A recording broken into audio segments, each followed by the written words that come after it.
Hey guys, Grumpy Dog here. And welcome to my review of Ant-Man and the Wasp Quantumania, directed by Peyton Reed and written by Jeff Loveness. The main plot of the movie is about Scott Lang trying to live his normal life on Earth, until Cassie Lang starts messing with the quantum realm and pulls everyone back in for the third time. Only this time a massive civilization lives under the quantum realm with unnerving secrets hidden within. Now, I haven't been the biggest die-hard fan of the Ant-Man movies. Sure, they played an important part in some major Marvel movies, but I never saw them as some of the best that Marvel has to offer, but they do serve as smaller-scale stories for the MCU. As for my brief thoughts in Phase 4, it's a mixed bag, a few gems, but I can't say everything about it was great. I especially wasn't big on the Disney Plus miniseries, because I found them less memorable than the movies. Not helping is Disney's crammed scheduling for Phase 4. Imagine if Disney turned some of the Marvel projects into direct-to-streaming movies. That way it would save more hype for something like Black Widow or Thor: Love and Thunder. Just an idea. Anyways, back in the main topic, while everyone was making generic statements like, "The MCU has gone downhill," as well as, "Woke Marvel, I mean the MCU has gone downhill," I was hoping Phase 5 could go back to its roots. Phase 4 showed a lot of potential, especially with its frequent focus in the multiverse. Then everything changed when Quantumania's reviews came in, and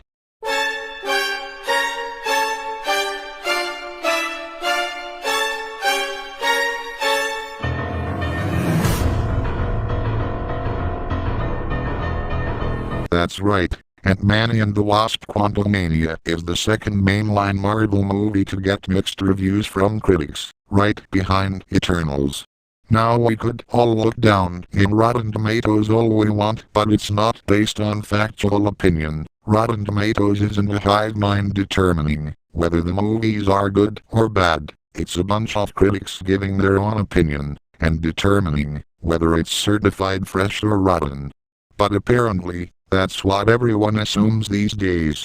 Am I right, Harry Thomas Pictures and Frozen Things Studios?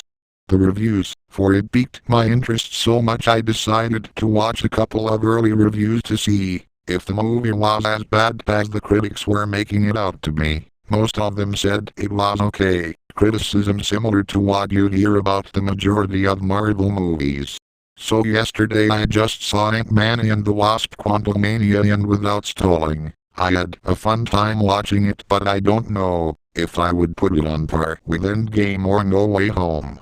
The movie displays a lot of fun character dynamics that give the movie most of its entertainment value. I especially enjoyed how they handle Scott and Cassie Lang, which is where the heart of this movie lands.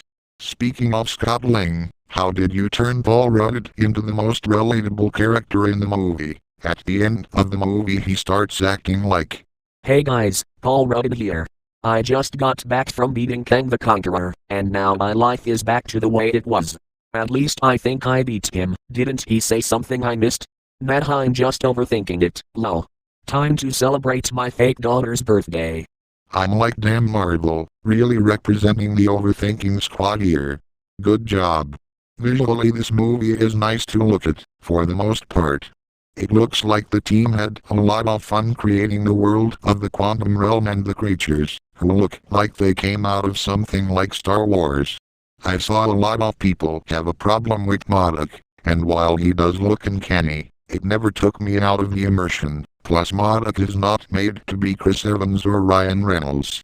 The last thing I'll praise about this movie is Kang the Conqueror, also known as why everyone will go see this movie.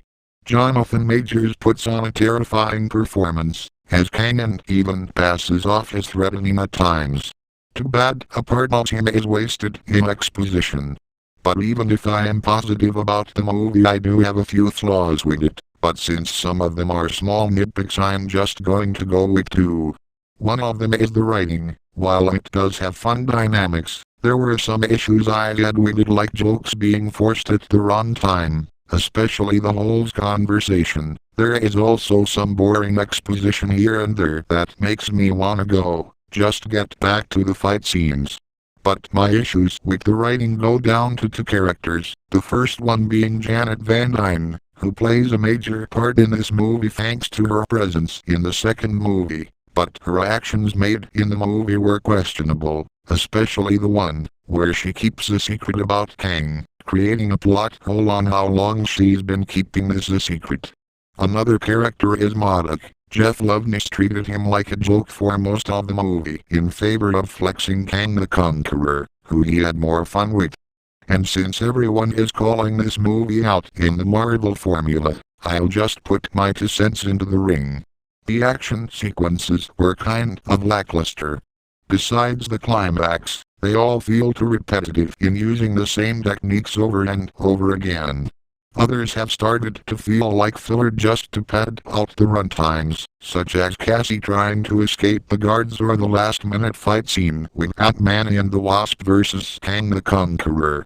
What's been a fun tradition in Marvel movies is starting to overstay their welcome ever since Black Panther: Wakanda Forever. Come on Marvel, get your crap together and do something new with Ant-Man fight scenes besides the same shrinking and growing effect we've seen so many times. Also, why no logo variant again? You were out here giving stuff like Thor: Love and Thunder and Miss Marvel logo variants, but you missed an opportunity with this movie. Come on man.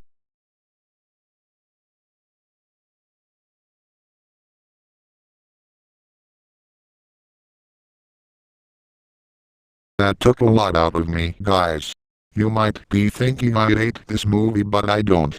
I had a fun time watching this movie more than some of Marvel's latest projects.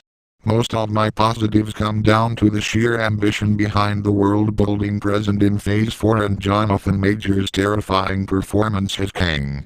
However, a lot of my flaws go into the questionable writing decisions and the extremely dull action scenes. Overall, I think I'll give this movie a 7 out of 10. Not the greatest Marvel movie, but I'll probably take it over Thor: Love and Thunder in a day. Anyways, like and subscribe if you want these review styles to continue, and stay tuned for my video on why I don't like Inside Out Fan 2001 coming in the near future. Nope, you are nitpicking and biased. I win, bye-bye. Nope, you are nitpicking and biased. I win, bye-bye. Nope, you are nitpicking and biased. I win, bye-bye. Nope, you are nitpicking.